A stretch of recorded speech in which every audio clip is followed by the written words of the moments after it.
This is a very dark and manipulative guy. His name is Richard Valliers. He sells regular maple syrup on the black market, which I found out is actually illegal to do.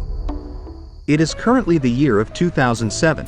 Business is going good for Richard as usual, but little did he know, his little scheme would unravel in a way he wouldn't expect it to. Because the maple syrup does not have the same quality as the factory-produced maple syrup. This alerts the Canadian authorities and they quickly catch up on his crimes. He was arrested and fined for about 1 million Canadian dollars by the authorities in Canada.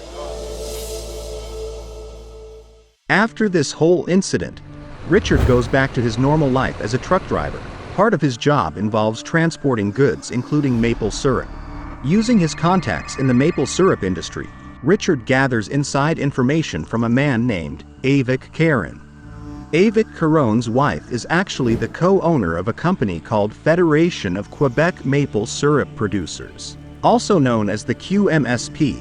The QMSP is a very big Canadian maple syrup company.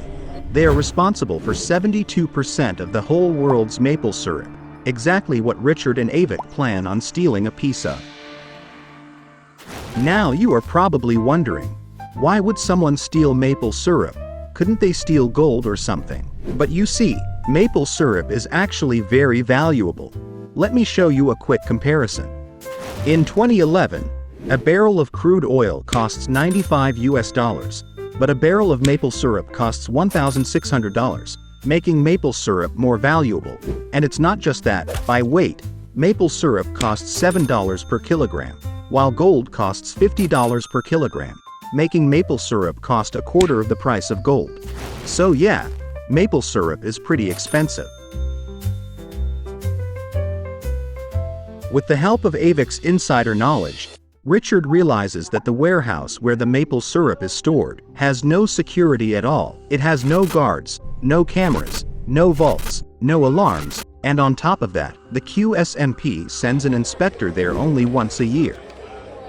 During 2011, Richard rents out a section of the very same warehouse where the maple syrup is kept, and he makes it seem like he is running a legitimate business, even though he is there just so that he could have 24-hour access to the warehouse without raising any suspicion. During October 2011, Richard puts the heist into motion. He hires a couple of people to help him pull off the heist. Late at night, Richard and his crew sneak into the warehouse. They roll the barrels into some trucks and drive the trucks with the barrels to a second warehouse that he also rented. At this warehouse, he began siphoning the maple syrup out of those barrels and into his own barrels. He also fills the empty barrels with water and transports the water-filled barrels back to the original warehouse with the truck, making it seem like nothing ever happened.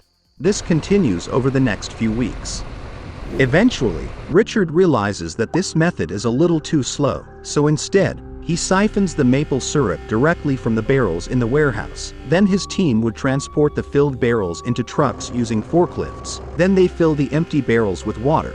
Eventually he became lazy and stops filling the barrels at all. But this would turn out to be a stupid mistake that would come back to bite him. This turns into a full operation and it continues over the period of a year.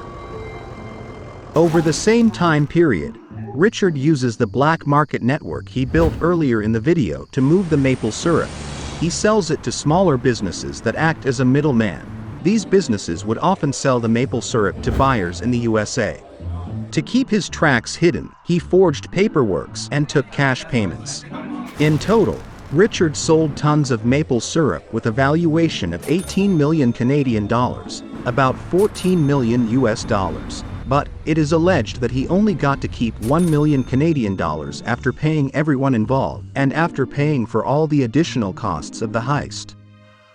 During July 2012, Richard had stolen over 9,500 barrels at this point, and at this moment in time, the heist operation is still going on and no one at the QMSP suspects a thing, but that's about to change very soon.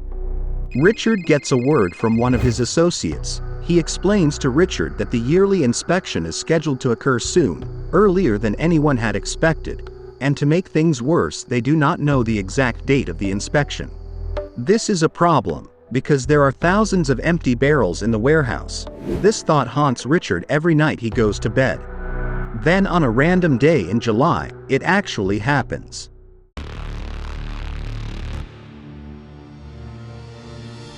An inspector arrives at the QMSP warehouse. Then he enters the warehouse. On first sight, everything seems normal. He does not suspect a thing. For a moment, it seems like Richard is about to get away with the heist. But then, something happens. The inspector tries to climb on one of the barrels to get to the barrels at the top. As he climbs, he uses one of the barrels for support, but it was too light and the barrel nearly tipped over.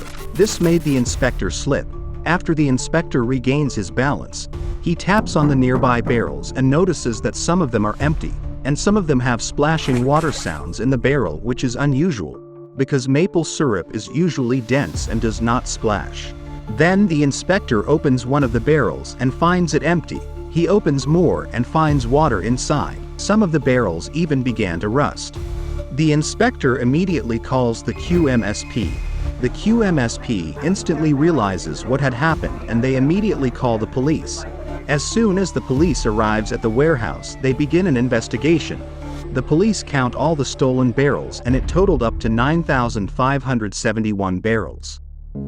Over the next couple of months, the investigators were able to trace the operation backwards. They found out that a year back, Richard had rented a section of the same warehouse. Because of this, and a bunch of other reasons, in December 2012, Richard and 16 other people including Avik Karen get arrested.